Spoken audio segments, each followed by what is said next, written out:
This is the daily briefing of the Israeli Citizens Spokespersons Office. This week, the New York Times reported the complex rules that Israel follows to minimize harm to civilians in war. The Times claimed Israel loosened its war rules, and the Times criticized how Israel evaluated harm to civilians before striking terrorists. The Times criticized how Israel warned civilians before striking terrorists. But that means that fighting in an all-out war, Israel still evaluated harm to civilians. Israel still warned civilians. And the Times actually proved just how hard Israel tries to limit harm to civilians while striking the murderers that hide behind them. One thing in particular the Times reporting stood out to me. The Times reported that Israel made changes to its rules at 1 p.m. on October 7th, 2023. Now, what was going on 1 p.m. on October 7th, 2023?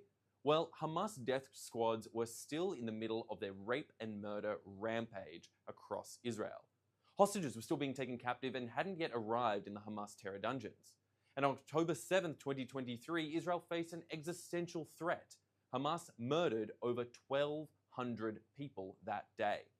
If not stopped by Israeli soldiers and citizens, Hamas would have murdered many, many more. But even so, Israeli soldiers don't just meet international standards, they continue to exceed them. Even military experts like Major Andrew Fox and Colonel John Spencer have shared that Israel set the gold standard for combat against an enemy intentionally embedded in and under dense urban areas, as Hamas does in Gaza. So I challenge you to find out what the civilian to combatant ratios were in other major urban wars of the 21st century, and to find a war in which they exceed the standards that have been set by Israel. Remember, Israel is trying to minimize the death toll to take out Hamas, while Hamas's goal is to maximize that same death toll in order to serve their own goals. Do you know who else is telling on themselves? Ireland. Ireland asked to legally redefine genocide so that they can accuse Israel of perpetrating it.